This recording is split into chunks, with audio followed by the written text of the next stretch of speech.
Hi there, my name is Jignesh Sangani, and in this video I'm going to talk about how you can use the quick access toolbar to save you time navigating around Emis.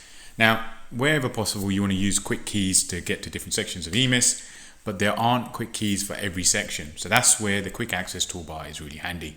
So here at the top you can see my quick access toolbar. If I want to customize it, or if you want to, you can click on this little arrow here and that will give you the option to choose customize quick access toolbar.